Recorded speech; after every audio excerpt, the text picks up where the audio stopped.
Hello दोस्तों, नमस्कार, आदाब, सत श्री अकाल। आपका बहुत बहुत स्वागत है आपके अपने यूट्यूब चैनल डूसेंट एंड डिसाइपल पर।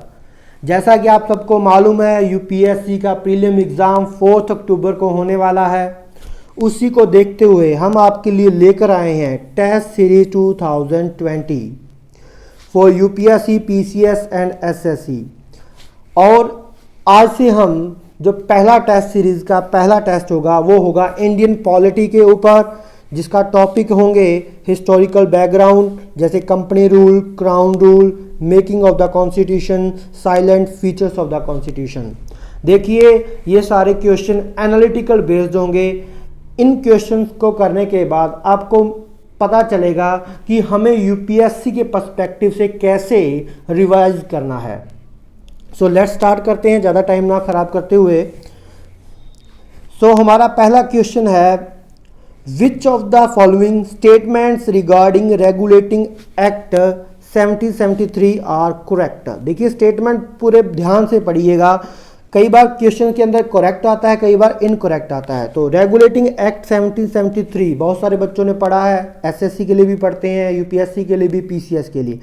तो कौन सी स्टेटमेंट इनमें से करेक्ट है? तो सबसे पहले स्टेटमेंट पढ़ते हैं, the term of office of the members of the court of directors was extended from 1 year to 4 years. पहली स्टेटमेंट है। सेकंड स्टेटमेंट है, 1/6 of the member were to retire every year and retiring directors were eligible for re election. Third statement है, a board of control consisting of 6 members was created. Fourth statement, a council of 4 members was appointed to assist the governor general। देखिए, सबसे पहले पहली statement, कौन सी statement में से correct है? सबसे पहले कोर्ट ऑफ डायरेक्टर्स क्या होते थे? Court of directors and court of proprietors कहाँ पे होते हैं, कहाँ पे थे? ये थे होम गवर्नमेंट ऑफ इंग्लैंड। इनका काम क्या था? ये काम करते थे manage the affairs of the company, और इनके मेंबर्स को हर साल इलेक्ट किया जाता था। तो जब रेगुलेटिंग एक्ट 1773 आया तो इससे पहले इनका जो टाइम पीरियड होता था members of court of directors का, वो 1 ईयर होता था। अब 1 ईयर से एक्सटेंड करके इसको क्या कर दिया? 4 ईयर कर दिया। तो पहली स्टेटमेंट क्या है? सही है। नेक्स्ट स्टेटमेंट पे चलते हैं। 1/6 of members were to retire every year and retiring directors were eligible for re-election। जो कोर्ट ऑफ डायरेक्टर्स हैं, उनके जो मेंबर थे उनमें से 1/6 को हर साल रिटायर कर दिया जाता है। क्या यह स्टेटमेंट सही है? बिल्कुल नहीं। 1/6 की जगह कितने करते थे? 1/4। And retiring members were not eligible for re election. तो ये सेकंड स्टेटमेंट हमारी क्या होगी? गलत। थर्ड स्टेटमेंट पे चलते हैं। A board of control consisting of 6 member was created. नहीं, ये स्टेटमेंट भी बिल्कुल गलत है। क्यों? यह है पिट्स इंडिया एक्ट 1786 में किया गया था। फोर्थ है, a council of 4 members was appointed 4 members was appointed to assist the governor general. देखिए, रेगुलेटिंग एक्ट 1773 में सबसे बड़ा चेंज क्या किया गया था? गवर्नर से गवर्नर जनरल ऑफ बंगाल बना दिया गया था, और उसको असिस्ट करने के लिए 4 मेंबर की काउंसिल उसके साथ लगाई गई थी। इसलिए यह स्टेटमेंट बिल्कुल सही है।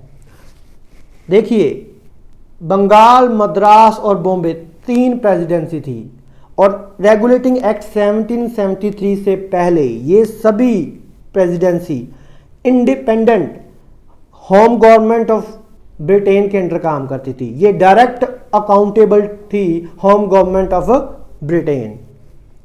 लेकिन रेगुलेटिंग एक्ट 1773 में जो अदर प्रेसिडेंसी थी जैसे मद्रास और बॉम्बे, उसको गवर्नर जनरल काउंसिल के अंडर कर दिया गया था। तो आंसर क्या होगा? फर्स्ट स्टेटमेंट सही है और fourth, option is D right. देखिए, एनालिटिकल बेस्ड क्वेश्चन आते हैं आजकल यूपीएससी में, तो प्लीज़ पूरी स्टेटमेंट को ध्यान से पढ़िए और हर स्टेटमेंट को प्रॉपर तरीके से याद कीजिए। नेक्स्ट क्वेश्चन पे चलते हैं। Which of the following statement regarding Pitt's India Act 1784 are incorrect? देखिए, स्टेटमेंट क्या पूछा गया है, which of the following statements regarding Pitt's India act 1784 are incorrect. यहां पे करेक्ट नहीं, यहां पे इनकरेक्ट है। तो स्टेटमेंट को पढ़ते हैं। It reduce the number of members of governor general council from 4 to 3। Second statement है, board of control consisting of 6 members was created. ये मैं पहले आपको बता ही चुका हूं। Third statement, board of court of directors control its political function and board of control maintain commercial function। Fourth statement है, this act is also known as a act of settlement. तो बताइए इसमें से कौन सी स्टेटमेंट इनकरेक्ट है, जल्द से आंसर सोचिए। शुरू करते हैं। पहली statement, it reduce the number of members of governor general council from 4 to 3। बिल्कुल सही है, ये स्टेटमेंट सही स्टेटमेंट है। सेकंड स्टेटमेंट पे चलते हैं। Board of control consisting of 6 members was created. 6 member का एक बोर्ड ऑफ कंट्रोल बनाया गया था, बिल्कुल सही। यहां से स्टार्ट होता है डबल गवर्नमेंट। पहले क्या था, कोर्ट ऑफ डायरेक्टर्स मैनेज करते थे अफेयर्स को, अब कौन, बोर्ड ऑफ कंट्रोल भी करने लग गया। तो यहां पे डबल गवर्नमेंट सिस्टम का इंट्रोड्यूस होता है। थर्ड, तो बोर्ड ऑफ कंट्रोल ये भी सही है स्टेटमेंट। थर्ड स्टेटमेंट पे चलते हैं। कोर्ट ऑफ डायरेक्टर्स, अब देखो बोर्ड ऑफ कंट्रोल और कोर्ट ऑफ डायरेक्टर्स का क्या क्या काम था, तो स्टेटमेंट पढ़ते हैं, ध्यान से पढ़िएगा। Court of directors control its political function. Court of directors controlled its political function and board of control maintains commercial function. देखिए यहां पे स्टेटमेंट ये गलत है। जो कोर्ट ऑफ डायरेक्टर्स थे वो क्या करते थे, कमर्शियल फंक्शन, और बोर्ड ऑफ कंट्रोल क्या करता था, पॉलिटिकल फंक्शन। जितना भी व्यापार था वो कोर्ट ऑफ डायरेक्टर्स मैनेज करते थे। जितना भी पॉलिटिकल अफेयर था कंपनी का, जैसे किसी टेरिटरी के ऊपर कब्जा करना है, वॉर है, पीस है, एक्सटर्नल अफेयर्स हैं, वो सारे के सारे कंपनी का बोर्ड ऑफ कंट्रोल क्या करता था, मैनेज करता था। तो फोर्थ स्टेटमेंट पे चलते हैं। This act is known as act of settlement. नहीं, ये भी गलत है। एक्ट ऑफ सेटलमेंट क्या था, एक्ट ऑफ सेटलमेंट था जो रेगुलेटिंग एक्ट के अंदर अमेंडमेंट किया गया था 1781 के में, उसको कहते थे एक्ट ऑफ सेटलमेंट। तो फर्स्ट स्टेटमेंट सही है, सेकंड सही है, गलत कौन सी है, third and fourth. Right option is D. दोस्तों नेक्स्ट क्वेश्चन में चलते हैं।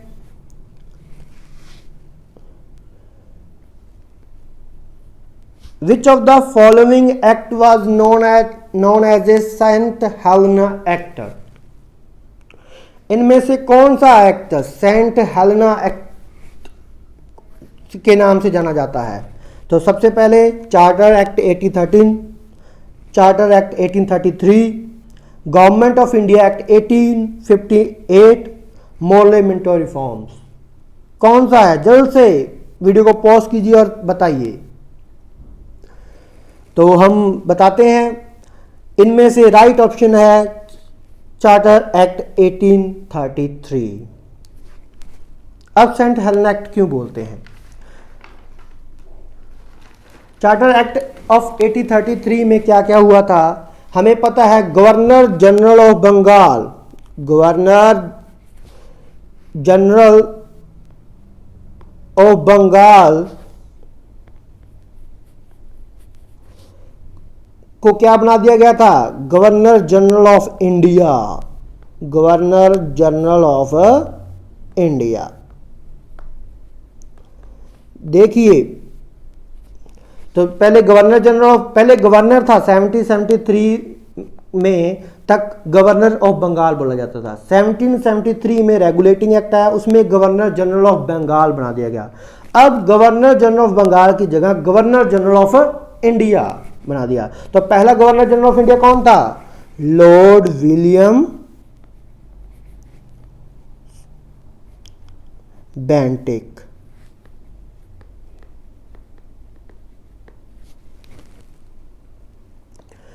दूसरा, इस चार्टर एक्ट 1833 में क्या हुआ था? It end all the activities of East India company as a commercial body.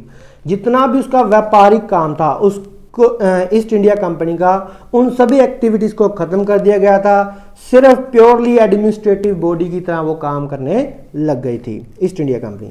दूसरा, इस चार्टर एक्ट में open competition for selection of civil servant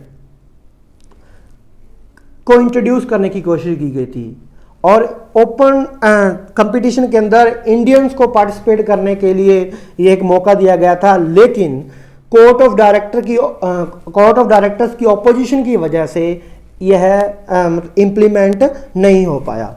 अब सेंट हेलेना एक्ट क्यों बोला गया है इसको? साउथ अटलांटिक ओशियन के अंदर एक आइलैंड है जिसका सेंट हेलेना बोलते हैं। अब भी वो यूके की ओवरसीज टेरिटरी है। तो जब चार्टर एक्ट 1833 आया था, इसी एक्ट के थ्रू ईस्ट इंडिया कंपनी के पास जो सेंट हेलेना आइलैंड था उसको ट्रांसफर कर दिया गया था ईस्ट इंडिया कंपनी से क्राउन को।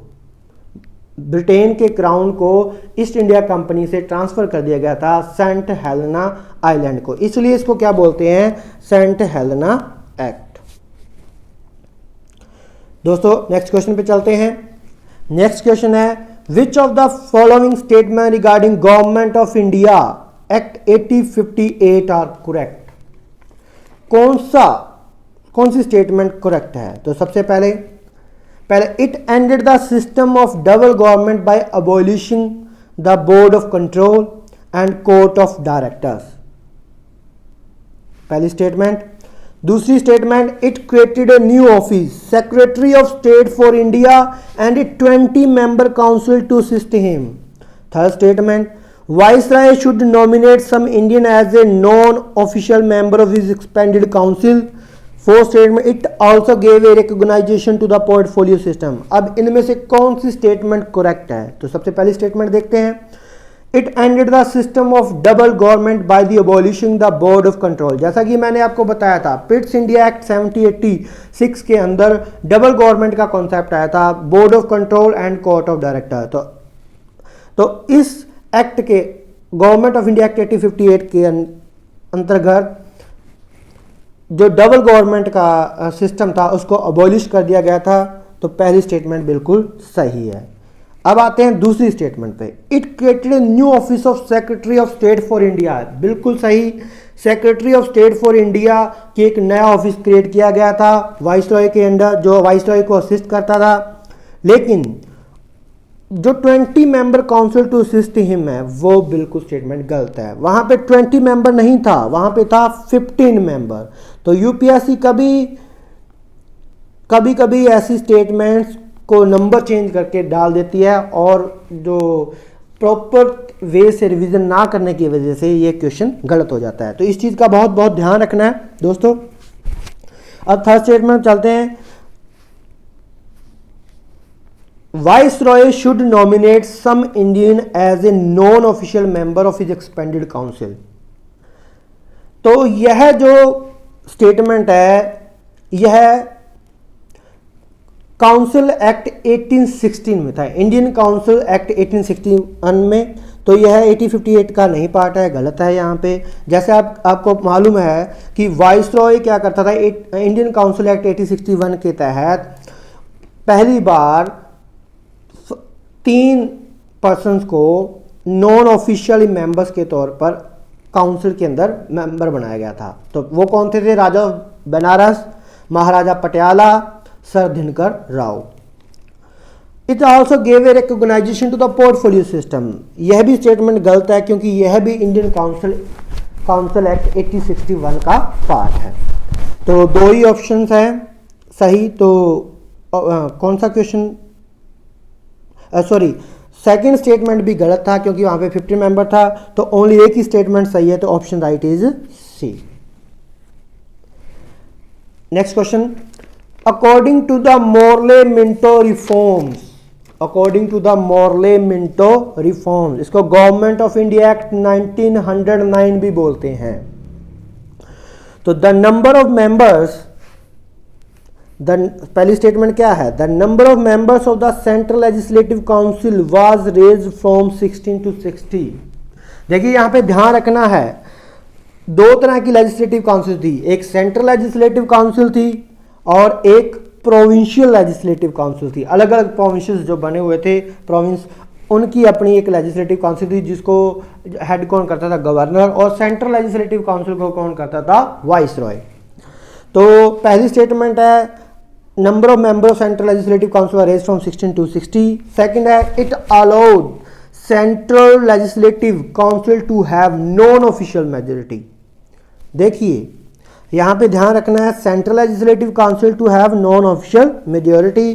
ध्यान क्या है, सेंट्रल लेजिस्लेटिव काउंसिल है, ये भी हो सकता है प्रोविंशियल भी हो। तो आगे देखते हैं जब आंसर करेंगे। तो Satyendra Nath Prasad Sinha became the first Indian to join the viceroy's executive council. अब देखिए यहाँ पे एक एग्जीक्यूटिव काउंसिल भी है, दो तरह की वाइसरॉय के अंडर काउंसिल थी, एक लेजिस्लेटिव काउंसिल थी, एक एग्जीक्यूटिव काउंसिल थी। और तो इसमें से कौन सी statement, which of the following statements are correct, कौन सी स्टेटमेंट करेक्ट है। तो पहली स्टेटमेंट क्या है, the number of members in the central legislative council were raise from 16 to 60। तो यह कौन स्टेटमेंट बिल्कुल सही है। Next statement, it allowed central legislative council to have non official majority. देखिए उसमें ऑफिशियल मेंबर होते थे और नॉन ऑफिशियल मेंबर होते थे। इंडियन काउंसिल एक्ट 1861 के तहत नॉमिनेशन वाइसरॉय करता था नॉन ऑफिशियल मेंबर्स का। तो मेजोरिटी किन ऑफिशियल ही मेजोरिटी होती थी, हमेशा नॉन ऑफिशियल मेजोरिटी नहीं होती थी। तो मोरलेमेंटल रिफॉर्म्स में सेंट्रल लेजिस्लेटिव काउंसिल नहीं था, provincial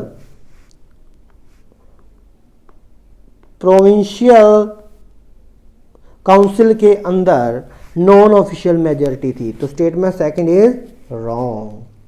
third statement, Satyendra Prasad Sinha became the first Indian to join viceroy's executive council. इससे पहले एग्जीक्यूटिव काउंसिल में कोई भी इंडियन मेंबर नहीं बन सकता था। First time Morley Minto reforms में सत्येंद्र प्रसाद सिन्हा को एग्जीक्यूटिव काउंसिल का मेंबर बनाया गया और वो क्या थे, law member, first Indian law member, first Indian law member. तो स्टेटमेंट थर्ड इज करेक्ट। तो आंसर क्या होगा, which of the following statement correct है, तो फर्स्ट एंड थर्ड। तो ऑप्शन राइट क्या है, सी। तो नेक्स्ट क्वेश्चन पे चलते हैं।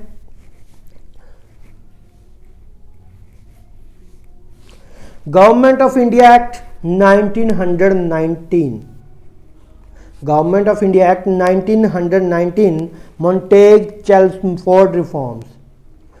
तो पहली स्टेटमेंट है Montagu was secretary of state and lord Chelmsford was viceroy of India. Second statement है it introduced the scheme of governor's dyarchy at the central level. देखिए प्रोविंशियल लेवल भी हो सकती है, सेंट्रल लेवल भी हो सकता है, आपने बताना है क्या सही है। Third statement, it required that the 3 of 6 members of the Viceroy's Executive Council other than the Commander-in-Chief were to be Indian. 3 of 6 members. अगली फोर्थ स्टेटमेंट है it provided for the establishment of Public Service Commission। और पहली बार central public service commission की establishment government of India 1919 में। तो कौन सी statement इनमें से इनकरेक्ट है, तो देखते हैं कौन सी स्टेटमेंट इनकरेक्ट है। So Montagu was secretary of state and lord Chelmsford was viceroy of India. तो ये बिल्कुल सही स्टेटमेंट है ये। तो next, it introduce double scheme of governance जिसको डायरेक्टली बोलते हैं एट द सेंट्रल लेवल। नहीं, सेंट्रल लेवल पे नहीं थी, वो थी प्रोविंशियल लेवल पे, प्रोविंशियल। तो ये स्टेटमेंट क्या हो गया, गलत। Third statement, it required the 3 of 6 member of the viceroy's executive council other than commander in chief were to be Indian. बिल्कुल सही ऑप्शन। इंट्रोड्यूस कहां पे हुआ था फर्स्ट टाइम एग्जीक्यूटिव काउंसिल के अंदर, गवर्नमेंट ऑफ इंडिया एक्ट 1909 के अंदर। अब फोर्थ स्टेटमेंट पे आते हैं, it provided for the establishment of public service commission. बिल्कुल सही, गवर्नमेंट ऑफ इंडिया एक्ट 1919 के अंदर ही पहली बार पब्लिक सर्विस कमीशन के इस्टेब्लिशमेंट का एक कॉन्सेप्ट लाया गया था और 1924 के अंदर फर्स्ट टाइम एक सेंट्रल पब्लिक सर्विस कमीशन बनाया गया था। तो statement first, third and fourth is correct. गलत कौन सी है? सेकंड, तो option C is right answer. Next question पे चलते हैं, question number 7। Find the correct match. Major committee है और दूसरी तरफ क्या है? उनके chairman. Major committee, 8 major committee थी, तो उनके चेयरमैन क्या हैं? तो इनके ऊपर मैच करते हैं, मैचिंग करते हैं। तो सबसे दे रखा है मैचिंग और उसमें बताना है भी कौन सी मैच सही है, करेक्ट है। तो पहली है steering committee doctor Rajendra Prasad, तो यह बिल्कुल सही है। स्टेट्स कमेटी सरदार पटेल, क्या यह सही है? नहीं, सरदार पटेल नहीं थे, पंडित जवाहरलाल नेहरू थे। तो third statement union power committee, बिल्कुल सही है, ये जवाहरलाल नेहरू हैं। फंडामेंटल राइट सब कमेटी, तो JB कृपलानी है। ये फंडामेंट माइनॉरिटी और फंडामेंटल ह्यूमन राइट्स इन सब की एक बड़ी मेजर कमेटी थी जिसके चेयरमैन थे सरदार पटेल, लेकिन उसके अंडर एक सब कमेटी थी जिसका नाम क्या? फंडामेंटल राइट सब कमेटी, तो उसके चेयरमैन थे JB कृपलानी। तो first, third and fourth are the correct, तो राइट ऑप्शन इज सी।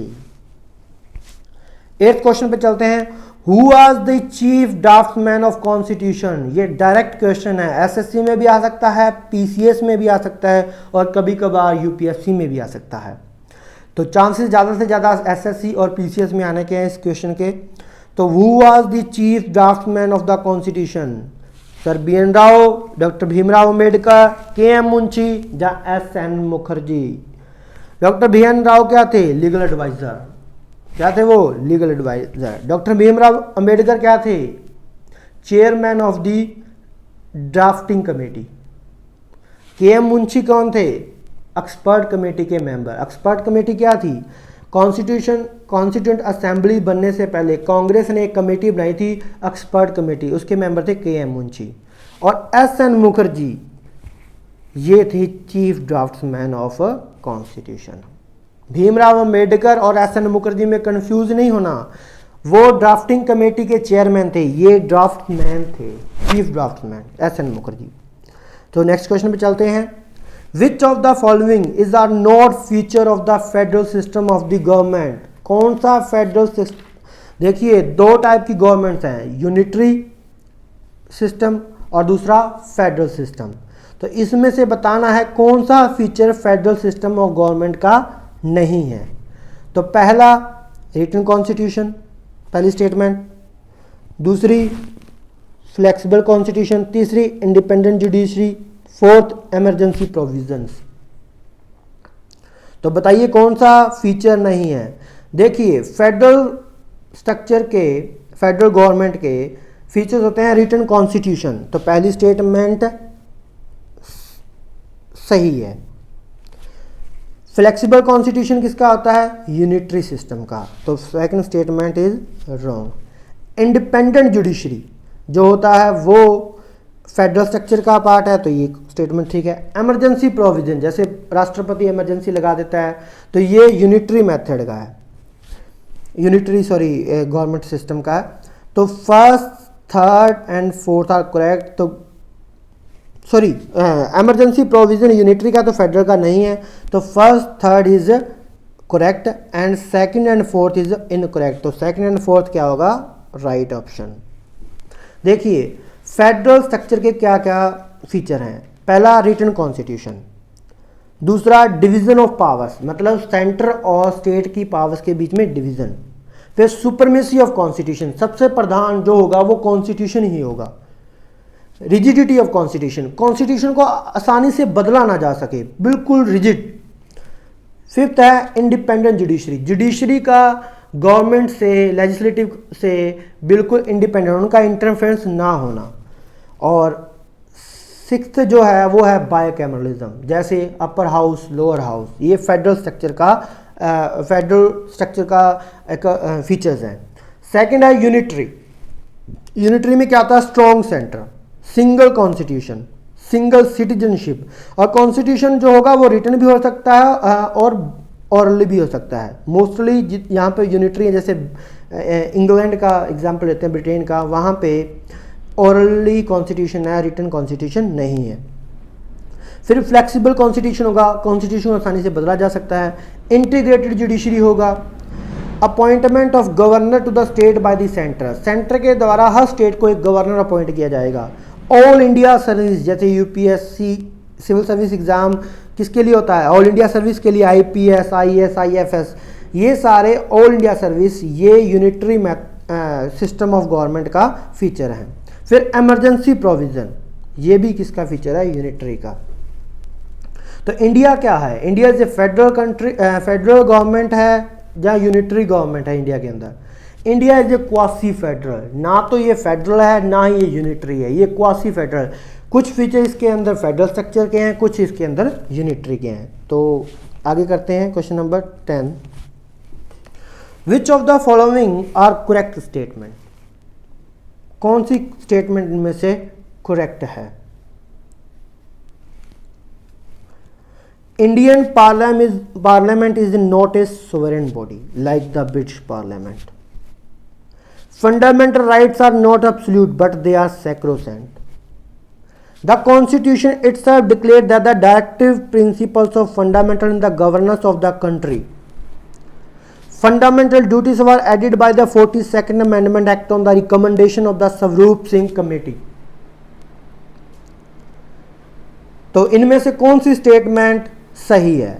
तो पहली स्टेटमेंट है Indian parliament is not a sovereign body like the British parliament, ये बिल्कुल सही है। Indian parliament is not a sovereign body. Second, fundamental rights are not absolute but they are sacrosanct. Fundamental rights को आसानी से बदला भी नहीं जा सकता और बदला भी जा सकता है, तो ये पूरे सैक्रोसेंट नहीं है, मतलब उसको बदला जा सकता है बाय कॉन्स्टिट्यूशनल अमेंडमेंट, तो इसलिए सैक्रोसेंट नहीं है, तो ये करेक्ट स्टेटमेंट नहीं है। The constitution itself declare the directive principle are the fundamental in the governance of the country. देखिए फंडामेंटल राइट्स क्या थे? Fundamental rights are justiciable. Justiciable का मतलब क्या है कि जब आपको फंडामेंटल राइट्स का आपका किसी सिस्टम गवर्नमेंट के ऑर्गन के द्वारा फंडामेंटल राइट्स का उल्लंघन किया जाता है, तब आप कोर्ट के अंदर रिट लगा सकते हैं और वो जस्टिफिकेबल है। और अगर आप डायरेक्टिव प्रिंसिपल की बात करें तो वो नॉन जस्टिफिकेबल है। उसका मतलब क्या है कि अगर किसी ने, मंत्री ने या किसी गवर्नमेंट ने, अगर कि मान लो कोई गवर्नमेंट का काम है, अगर वो नहीं किया तो आप जाकर, किसी ने वादा किया है आपसे कि हम कर दें गवर्नमेंट का, जैसे हॉस्पिटल्स हैं, ये फीचर्स हैं गवर्नमेंट के को प्रोवाइड करने हैं, अगर ये प्रोवाइड नहीं करती तो आप जाके कोर्ट में खड़े नहीं हो सकते कि हमें ये सर्विस प्रोवाइड नहीं की गई। तो ये है डायरेक्टिव प्रिंसिपल्स। लेकिन कॉन्स्टिट्यूशन जो डिक्लेयर करता है वो प्रिंसिपल और fundamental the governance of the country, मतलब गवर्नमेंट की ड्यूटी है कि सभी की जितनी भी बेसिक फैसिलिटीज़ हैं जो लोगों को चाहिए वो प्रोवाइड करना गवर्नमेंट की ड्यूटी है, इसलिए ये अपने आप में क्या है? फंडामेंटल है। तो ये ऑप्शन ठीक है। Fourth, fundamental duties are added by the 42nd amendment, बिल्कुल सही है, लेकिन on the recommendation of Swaroop Singh committee नहीं, स्वर्ण सिंह कमेटी, स्वर्ण सिंह कमेटी।